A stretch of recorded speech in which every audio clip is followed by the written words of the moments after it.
Okay, so this just my thoughts on are not and are not meant to be taken seriously by anyone. So for the Thomas Cup 2022, if you look at Group A, we have Indonesia, South Korea, Thailand, and Singapore. And I think that this would definitely be the group of death because you can see that each of these teams, Indonesia, of course, would be the hot favorite. South Korea is they have a strength. Their strength would be in their men's doubles, and Thailand would be banking on their singles, men's singles, and probably one men's doubles.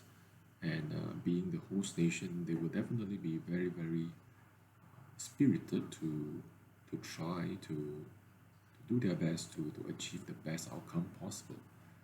Whereas for Singapore, they will be relying on the reigning world champion, Loh Ken Yu. And the second singles is has also been putting up some good performance recently, and probably one more point might be coming from their men's doubles.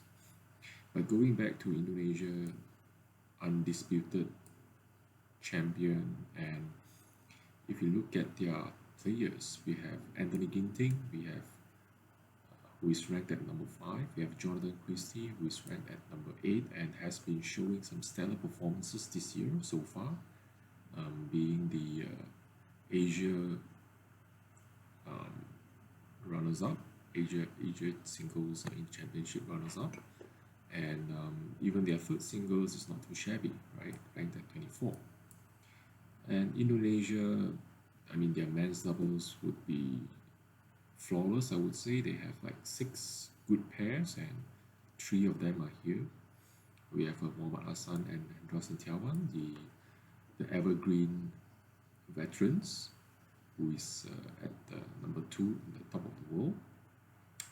And they also have Fajar Alfian and Muhammad Rurian Arianto, who is currently ranked 8 and has also been doing really well this year.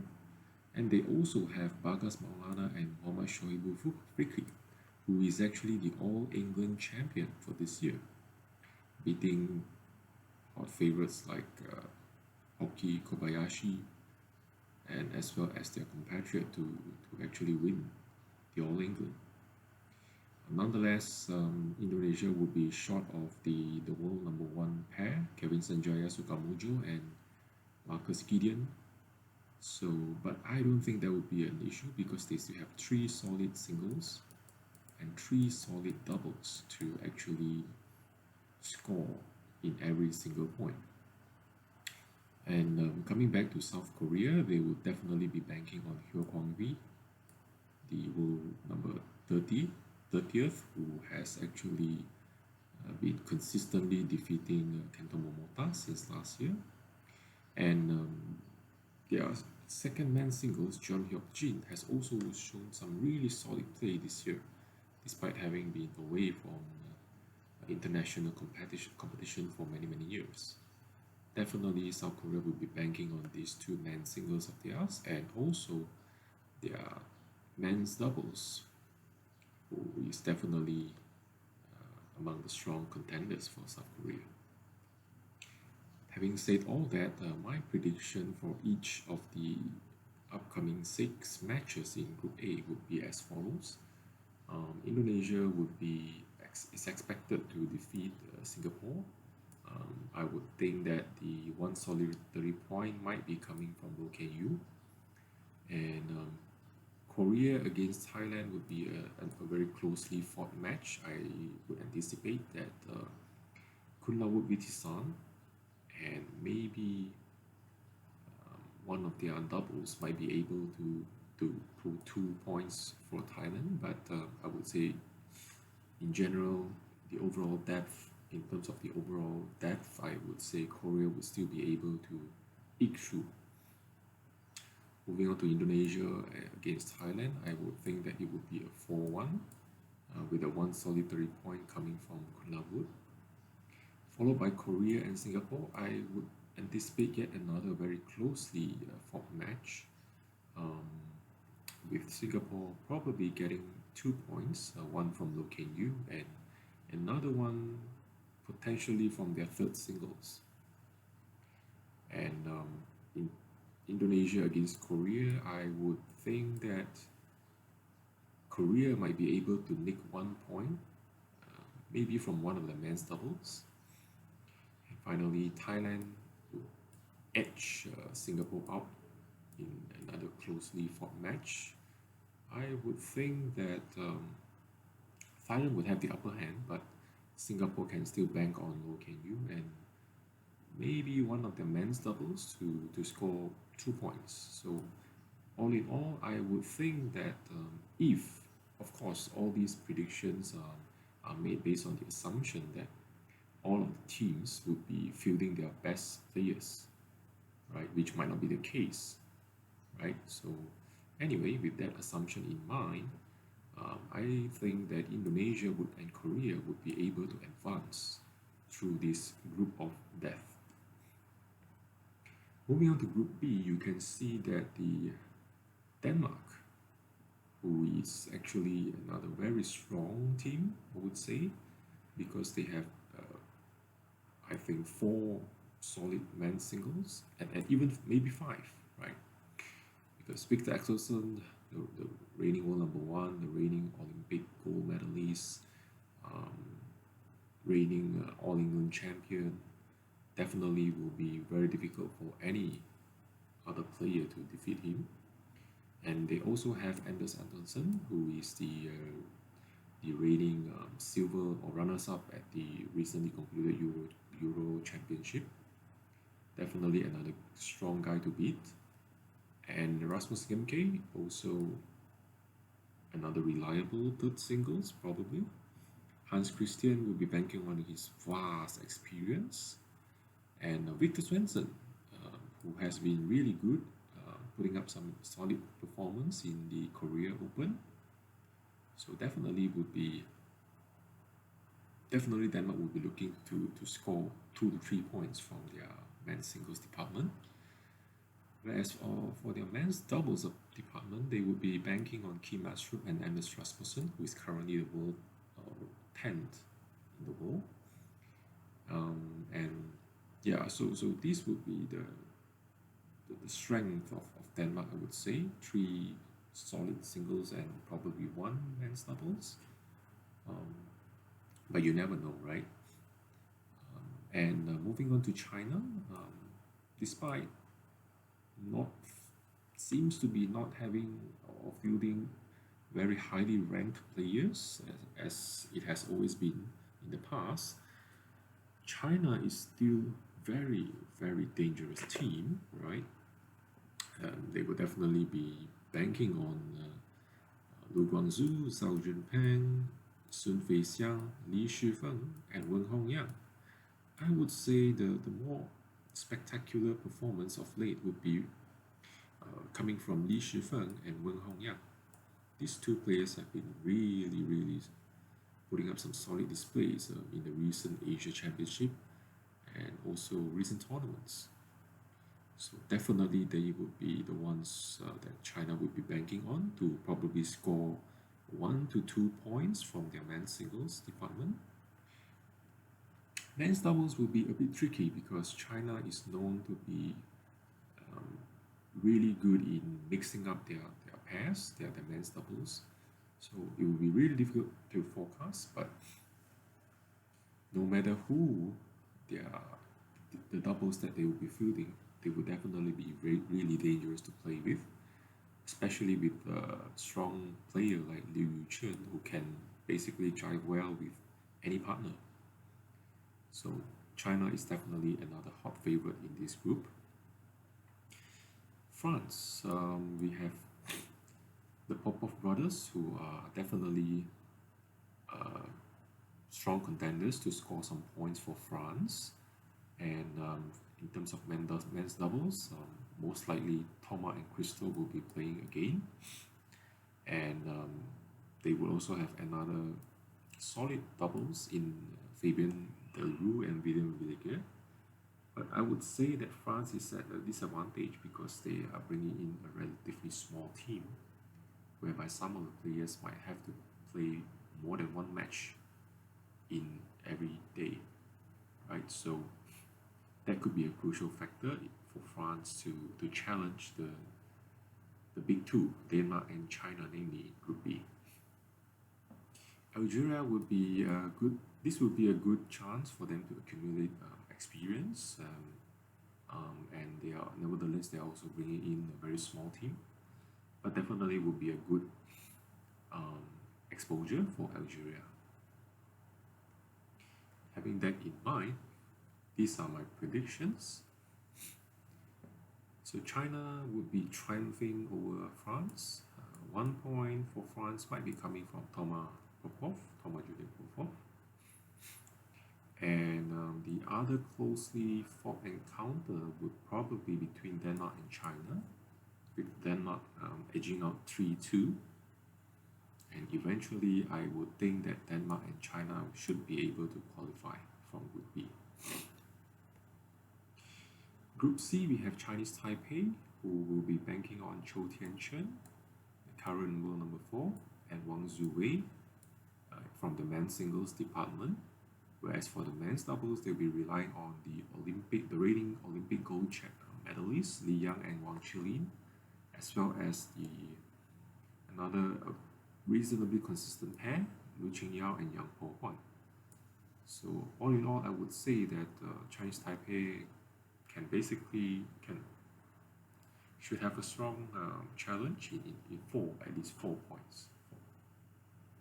Whereas for the India, they would definitely be banking on their top singles from Lakshya Sen, the young lad who has been on a phenomenal pace since last year, since transitioning to the seniors department last year.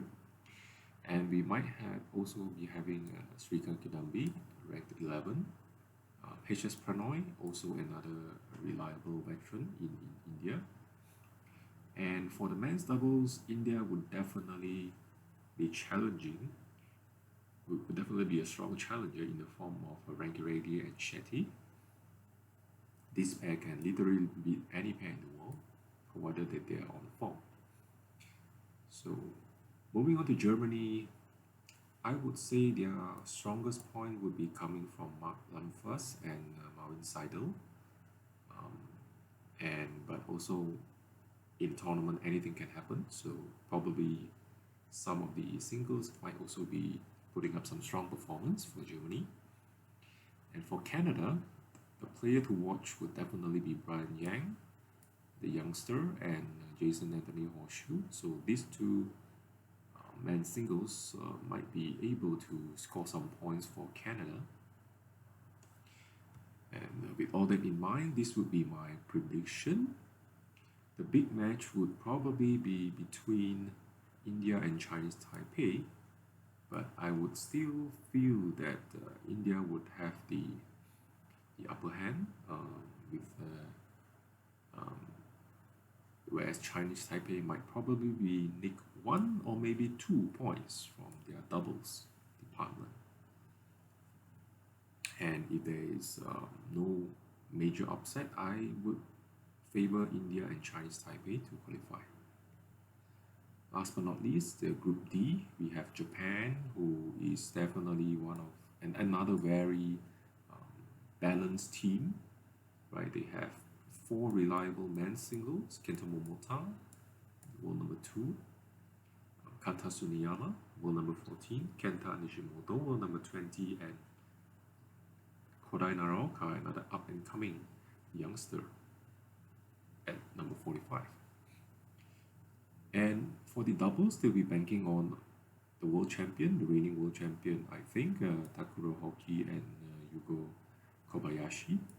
And they also have another solid pair in the form of Akira Koga and Taichi Saito.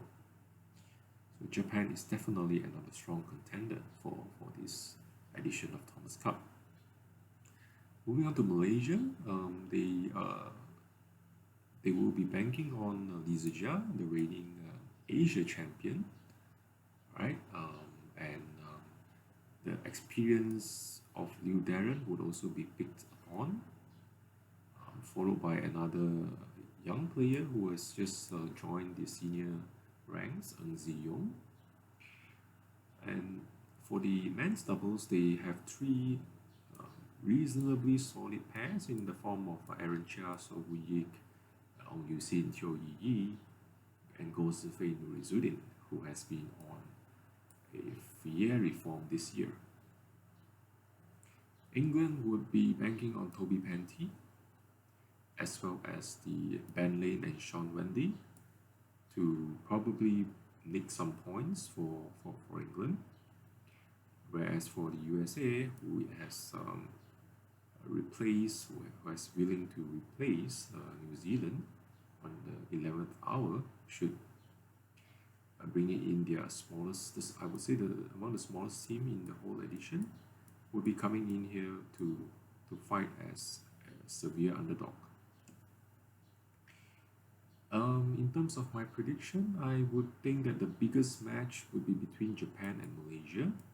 And I still believe that Japan would have the edge over Malaysia, but it would definitely be a close encounter, and that is why I'm gonna be putting up the score of 3-2. So that would be for the Thomas Cup. Just a quick refresh. Group A, Indonesia and Korea. Group B, Denmark and China. Group C, India and Chinese Taipei. And Group D would be Japan and Malaysia to qualify to the quarterfinals. For the Uber Cup, on the other hand, in Group A, I would favor Japan and Indonesia to qualify. Now, Japan, we all know that they are equally strong in both in men's and women's category, and but Indonesia, despite fielding a very young set of players, would definitely still be the favorite to qualify as the runners-up in this group, in my opinion. Now, one point to note would be that Germany can bank on Isabel Lohau and Linda Effler to probably pull back 1 or 2 points. Yep, so I think that would be my prediction for Group A. For Group B, barring any major upset, I would favor China and Chinese Taipei to qualify. But it will be interesting to see the return of the former Olympic world champion Carolina Marin, who will be playing for Spain. Which is why, if you see, for every match of Spain, I would think that Carolina Marin would be able to score a point for Spain. But still, in terms of the overall team's depth and strength, I would still favor China and Chinese Taipei to advance from this group. Group C, it will be another very interesting group. Thailand for sure will be the strong favorite to advance at ease. But the close contention would be between Denmark and Malaysia, and I would favor Malaysia. Looking at their players, comparing their players in each department, I would think that Malaysia can bank on their second women's singles and their 2 women's doubles to nick the match for them. But nonetheless, it could also be going the other way, right, in favor of Denmark. So, but we will see, right? It will be Thailand and Denmark or Thailand and Malaysia to qualify. Whereas for Group D, Korea and India would definitely be the favorites. Korea would be another very balanced team in all departments, banking on An Se-yong and their strong doubles to bring them to the next stage.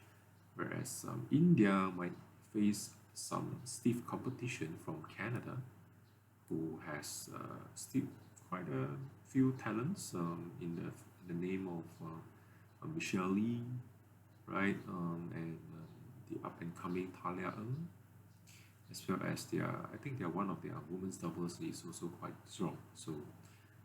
So definitely this match would go either way, but all in all, I would still favor Korea and India to qualify. So that would be it we will see how it unfolds. But one thing I can promise is that this year's Thomas Cup and Uber Cup would definitely be another edition to remember. Let me know your thoughts about my prediction and analysis in the comment section below. Thank you.